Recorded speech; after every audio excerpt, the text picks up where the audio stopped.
Hello there, everybody. Hopefully everybody's doing well this week. In the States, we're getting close to, at least as I'm recording this now anyway, not sure when everybody sees it, but in the States, we're getting ready for Thanksgiving in the beginning.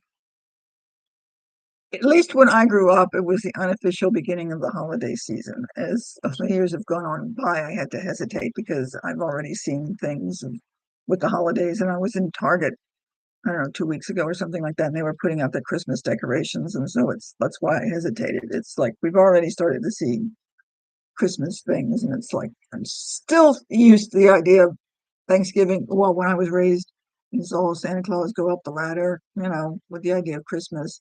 That to me is when we start Thanksgiving, but old habits die hard. Anyway, so hopefully everybody's having a good week and you're possibly getting rid of, or getting not rid of, getting ready for Thanksgiving or not, as the case may be. And that's partially where this quote comes from that I have found. It's attributed to Helen Keller. Um, Not quite sure, at least from some of the things I've read, that she's the one who said it. Some people have doubts about it, but let's just attribute it to her. It's a fairly good quote, regardless of who said it. So, when one door of happiness closes, another opens. But we often look so long at the closed door that we do not see the one that has been opened for us. Okay? Let me do that again.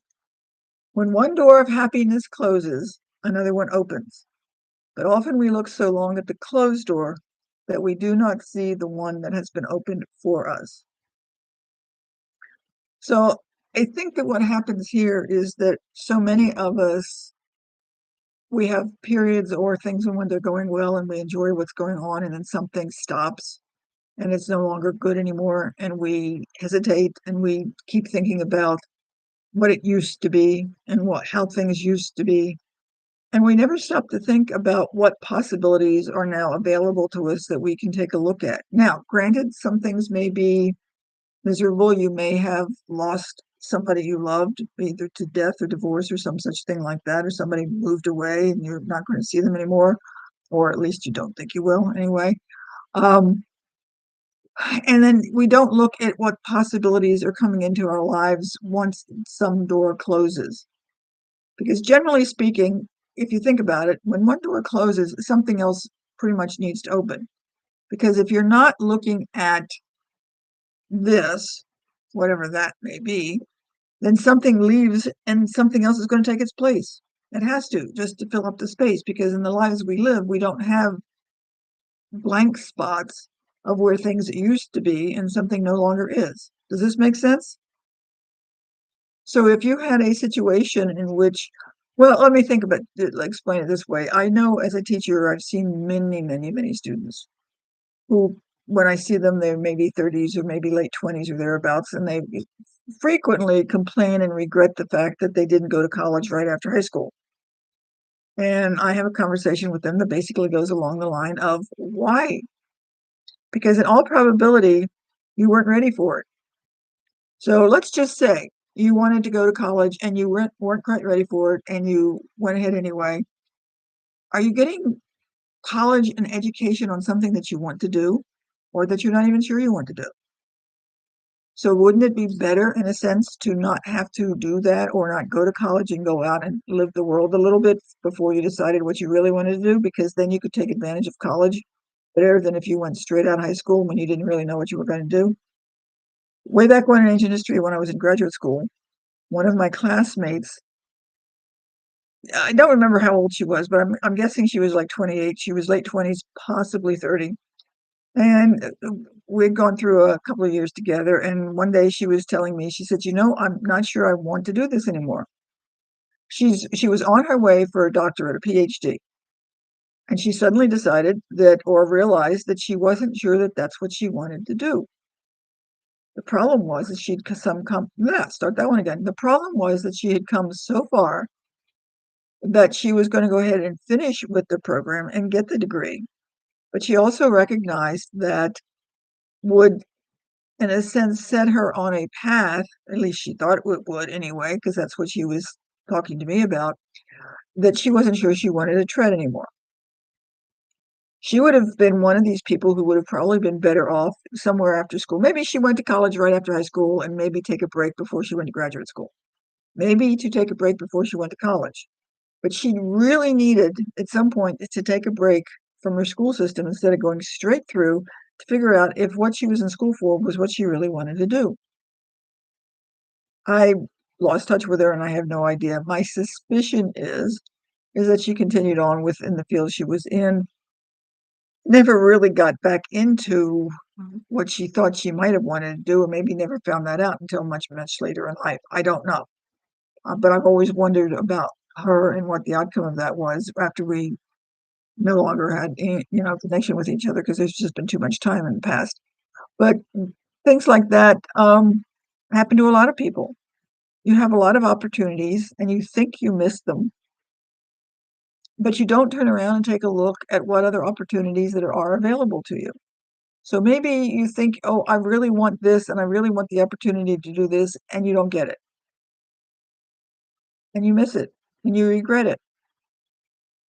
Is it possible that maybe it's a good thing that you didn't get it and that you've got a better opportunity coming for you? And then maybe your gratitude should go for the ability and the opportunity to have other options and explore them. Because in a sense, if you think about it, most of us, I'm going to say that's probably most of us, there might be one or two of you that don't, but most of us have options, whether we think we do or not. We tend to think that we're closed off from a variety of different things, but we really aren't. Many of us really have the opportunity to go out and do things if we decided that that's what we really wanted to do. Problem is we think that we're stuck with it because we don't know what we're going to do, or we're scared that what we would do is what are we going to do afterwards? And you've got all these questions in your head of what am I going to do and how am I going to do it? And you don't look at the opportunities to think in terms of what your options are. So to bring it back to gratitude, think about wherever you are, whatever's going on, be grateful for the circumstances and the things that you've got. Now, whatever happens and whatever changes, you can still be grateful for that because that's giving you some different opportunities. You may not like them, and you may see that at some point that doesn't look as the optimal way that you want to go. But in all probability, in time, if you look at it, you will find that that gave you an opportunity to learn something that you wouldn't have learned otherwise. Some people get ill, some people have diseases, some people have accidents, some people have a variety of different things, but they learn a different side of the world, so to speak, a different way of looking at things that they might not have learned otherwise if they hadn't had that particular opportunity. Does that make sense? I think, and if you go back to the quote, we look at the door that's been closed, we look at the opportunity we had, and we no longer have that opportunity anymore. And we are sad because we don't have that opportunity. We don't turn around and look at what's available around us to see what we can be grateful for. In a sense, if the quote was attributed to Helen Keller, I could talk one of these days. She lost the ability to see and to hear. And for most people, that would be pretty much devastating. She ended up having a rather long, fruitful, beneficial life in which she got to be very famous and got to meet a lot of people, and she did quite well for herself. If she had stayed being ungrateful, so to speak, and thinking about what a lousy life she got, instead of looking at all the possibilities she had, we probably never would have known her. There are a lot of people that are probably like Helen Keller once was, meaning closed off to the different options, and they remain closed off and they don't look around to see what they've got to be grateful for. You've got a lot to be grateful for, a lot to be grateful for. But just turn around and look at what you've got and recognize that you've got some of those things, and how are you going to use that and to use the things that are around you to make the life that you want to live. Now, this is probably not going to make everybody happy, but you really do have a lot to be grateful for.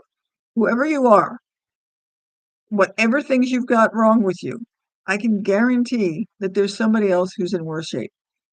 This reminds me of a story once that I heard way back when in ancient history. There was some kingdom, someplace, And the king one day said, okay, I've got this tree. What everybody's going to do is go around and take all their problems and they're going to write them on pieces of paper and hang them on that tree, which everybody did. And so he says, okay, now everybody go around and take a different problem. And everybody looked at the problems and everybody took their own problem back. Because once they got to look at what everybody else had to deal with, they realized that they were in better shape than they thought they were. Because when you look at somebody else's problem, you say, well, gee, I'm glad I don't have to deal with that.